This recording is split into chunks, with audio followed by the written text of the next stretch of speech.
밥상머리TV입니다. 지난 시간에 꿈꾸는 아빠 엄마들의 이야기 나눴는데요. 이 시간에는 이어서 조아리의 창이라는 심리검사 툴을 이용한 어떻게 하면 사랑의 대화를 나눌 수 있는지 또 배워보는 시간 갖도록 하겠습니다. 저는 이 조아리의 창이라는 검사를 저도 잠깐 해봤는데 얼마 안 걸리더라고요. 네, 금방 걸려요. 정말 금세 하는데 처음에는 이 조아리의 창이라는 게 여성 심리학자인 조한 씨가 만든 툴이구나 이렇게 생각했는데 그게 아니죠. 그러니까 그렇게 좀 알고 있는 분들이 계시고 저도 뭐 옛날엔 사실 잘 몰랐던 것 같아요. 조아리라는 분이 계신가? 이렇게 생각했던 것 같은데 실제로 그건 아니고요. 그 조셉 루프트라는 심리학자하고 해리 잉햄이라는 그 심리학자가 아마 1955년으로 제가 기억을 하고 있거든요. 그때 그 논문을 발표했었고 이게 이제 어떤 이론이냐면 그 대인 관계에 있어서 과연 나는 사람들과 관계에서 좀 나는 나를 어떻게 생각하고 있고 타인은 나를 어떻게 보고 있나를 좀 알 수 있는 툴이라고 보시면 될 것 같아요. 이름은 맞는데 우리나라 사람 아니에요. 저도 해봤는데 그 형용사 57개 중에서 6개를 이제 선택하는 거라서 간단하더라고요. 설명 좀 부탁드릴게요. 우선 아까 말씀하신 것처럼 이제 형용사 57개가 제시가 되어 있고요. 그거는 제가 제 블로그에 링크를 달아서 여러분들이 좀 출력해서 보실 수 있도록 그렇게 넣어드릴게요. 그걸 하는 방법은 어떻게 하냐면 57개 중에서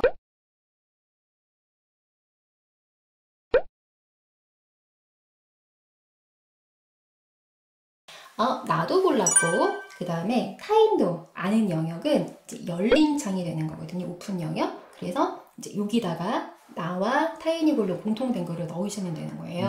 대표님은 혹시 어떤 게 있으신가요? 공통적으로 고른 게 의외로 없어요. 그래서 하나 나왔는데 이제 민감한이 나왔습니다. 피부가 민감성은 아니고요. 어떤 면에서 본다면 내가 아는 영역과 상대방이 생각하는 영역이 좀 적다는 거는 그만큼 내가 알고 있는 영역과 상대방이 생각하는 게 다르나 이렇게 볼 수도 있고 나는 안 골랐는데 이제 타인이 고른 영역이 있겠죠. 이거는 보이지 않는 창, 블라인드 영역에 넣으시면 되는데 대표님은 어떤 거를 혹시 그래서 블라인드 창이라고 하는 게 참 이름 잘 지은 것 같아요. 나한테는 보이지 않는다는 뜻인데 많이 나왔는데요. 재능 있는, 영리한, 유식한, 재수 없네요, 참. 좀 감동받은 건 뭐냐면, 강한, 따뜻한 이런 거를 또 골라줬어요. 제가 그런 줄 몰랐거든요. 굉장히 좋으셨을 것 같아요. 고맙더라고요. 그 다음에, 이번에는 나는 아는데, 타인은 또 안 고른 영역이 있겠죠. 이거는 이제 숨겨진 창. 저 같은 경우는 좀 까다롭다, 철저하다. 타인은 이렇게 생각 안 하고 있지만 내가 생각하는 영역이 요거구나를 통해서 내가 스스로 이렇게 생각하고 있구나를 좀 체크해 보실 수 있고요. 그 다음에 미제의 창은 이제 말 그대로 우리가 아무도 안 고른 영역이기 때문에 57개 중에서 6개 골랐으니까 이제 51개 영역이 남잖아요. 그건 좀 무의식의 영역을 볼 수 있을 것 같아요. 그래서 요 영역들은 내가 좀 더 발견할 수 있는 건 발견해 보고 내가 좀 더 발전시킬 수 있는 건 발전시켜 볼 수 있겠구나 라는 영역으로 생각해 보시면 좋을 것 같습니다. 제가 보니까 부부간에 하면 좀 좋고요. 또 자녀 중에서 좀 저학년 말고 고학년 자녀도 하면 좋을 것 같아요. 왜냐하면은 이 단어들이 좀 추상적인 단어들인데 어휘 공부도 되고요. 또 영어 공부도 할 수 있을 것 같아요. 맞습니다. 근데 이제 궁금한 거는 꼭 두 사람 간에만 하는 게 아니라 여러 사람이 있어도 할 수도 있는 그런 툴이죠.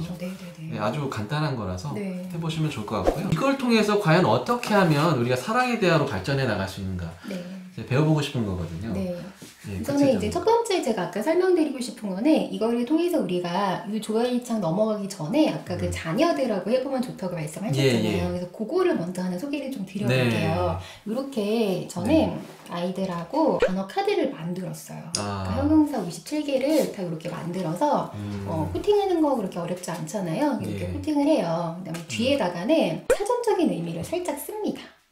그래서 아이들이 봤을 때는 굉장히 좀 어려운 단어일 수 있거든요. 어렵죠. 한자어, 추상적인 언어들이죠. 그래서 아이들한테 먼저 물어보는 거예요. 위험 있는이 좀 어떤 뜻인 것 같아? 라고 하면 아이들이 의외로 대답을 잘 못해요. 사실은 어른들도 어떤 면에서 보면 이거를 좀 사전적인 뜻으로 이야기할 때 위험 있는 뭐지? 언뜻 생각이 안 날 수 있거든요. 그러면 한번 요 뒤에 있는 얘기를 해주는 거예요.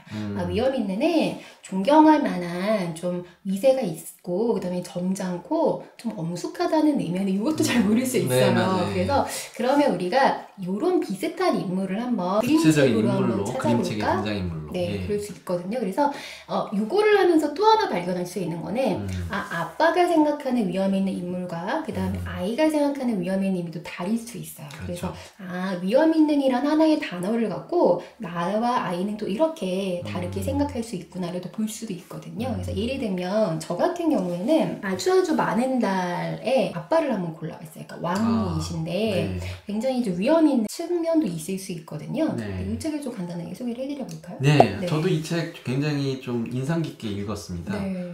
물론 당연히 이제 칼데코상 네. 받아서 그런 것도 있겠지만 네. 굉장히 철학적인 내용을 담고 있더라고요. 맞아요. 어느 나라에 이 왕이 살고 있었어요. 이게 이제 어떤 면에서 보면 좀 위험 있는 부분도 있고 또 다르게 해석하면 다른 면도 있을 수 있는데 저는 좀 위험 있는 걸로 해석을 했을 때 굉장히 아주 강하고 그 권력이 있는 그런 왕이 이제 살고 있었는데 딸바보 왕이에요. 그래서 딸이 뭔가 이제 원하는 게 있으면 다 해주려고 하는 이제 그런 아빠입니다. 어느 날 이 딸이 아파요. 근데 이제 병이 납니다. 그래서 이 아이한테 뭔가 필요할 것 같아 라고 생각하는 것들이 신하들한테 이야기를 해서 다 이제 해주게끔 해요. 그런데 이 딸은 그래도 낳지를 않아요. 네. 근데 이제 마지막 부분에 달을 원했는데 공주가 결국에는 공주가 정말 하늘에 있는 달을 원한 건 아니었어요. 네. 이 광대가 달이 있는 목걸이를 네네. 선물을 하거든요. 근데 공주는 사실은 그것만으로도 너무너무 기뻐하고 만족해하면서 달이 나한테 있어 이제 라고 얘기를 했는데 다행이네요. 네, 여기 보면 이제 이런 대사가 하나 나오거든요. 이제 광대가 얘기를 해요. 공주님 목에 달이 걸려 있는데 어떻게 하늘에서 또 달이 빛날 수 있을까요? 라고 얘기를 하니까 공주가 얘기를 합니다. 정원사가 꽃을 잘라도 그 자리에는 또 새로운 꽃이 피잖아. 그러니까 이 달은 내가 지금 갖고 있지만 언젠간 또 계속 빛날 수 있어 라는 좀 철학적인 그런 의미를 좀 담고 있거든요. 그래서 요거를 우리가 좀 조아리창하고 비교를 한번 해본다면 왕은 그 공주가 원하는 달이 진짜 달이라고 생각했던 거죠. 네. 유일무이한 하늘에 떠있는 천체인 달. 그렇죠. 그러니까 굉장히 그것 때문에 고심을 했지만 정작 공주는 자기가 원하는 거는 그냥 나에게 의미 있는 하나의 작은 달이었거든요. 네. 공주는 알고 있지만 왕인 아빠는 모르는 이 네. 숨겨진 창을 새롭게 발견한 그런 광대 이야기가 아닌가 생각이 드는데. 그렇죠. 네. 그래서 이런 부분들이 굉장히 중요한 부분인 것 같아요. 우리가 특히나 부모 자식 간의 관계 또 가족 간의 관계에 있어서는 가족이기 때문에 난 너에 대해서 다 알아 라고 얘기를 하기 굉장히 쉽잖아요. 그렇죠. 실제로는 그렇지 않거든요. 예를 한번 들어보면요. 네. 대표님 한번 예쁘다라는 단어를 한번 떠올려 보세요. 그러면 가장 먼저 떠오르는 이미지가 혹시 어떤 이미지가 떠오르세요? 저는 아무래도 딸들을 키우다 보니까 네. 예쁜 소녀, 이렇게 귀여운 아이들 그런 먼저 떠오릅니다. 저는 예쁘다라는 단어가 떠오르면 뭐 예쁜 꽃이 떠오르기도 하고요. 아니면 예쁜 드레스가 떠오르기도 하거든요. 드레스요. 네. 그렇죠. 이거를 남자들 보면 드레스 안 떠올려요. 네, 이거를 보면 우리가 똑같은 예쁘다라는 단어를 갖고 각자 좀 다르게 해석할 수 있구나. 그래서 우리가 너 참 예뻐 라고 얘기를 했는데 우리 아이는 드레스가 예쁜가? 라고 생각할 수도 있고 그렇죠. 아빠 입장에서는 너 오늘 행동이 참 예뻤어 라고 얘기를 한 건데 그런 것들이 좀 전달이 안 될 수 있다는 거예요. 그러네요. 그래서, 이 책에도 똑같은 달을 얘기하고 있지만 네. 아빠인 왕이 생각하는 것과 딸인 공주가 생각하는 게 완전히 달랐던 것처럼 그렇죠. 그걸 발견하는 좋은 툴인 것 같습니다. 네, 아주 간단하게 해볼 수 있는 툴이고요. 대인관계, 그러니까 뭐 가족 간의 관계에 있어서 과연 내가 알고 있는 거, 그 다음에 타인이 나를 알고 있는 게 어떻게 다른가를 좀 확인해 보시면서 가족 간의 관계를 좀 더 돈독하게 할 수 있는 툴이 아닐까 생각해 봅니다. 자녀들과 단어 공부도 할 수 있고 네. 또 이렇게 서로에 대해 더 잘 알 수 있는 조아리 창에 대해서 배워봤습니다. 네. 이어서 다음 시간에는 이 툴로 어떻게 하면 사랑에 대해 나눌 수 있는지 네. 배워보는 시간 갖도록 하겠습니다. 네.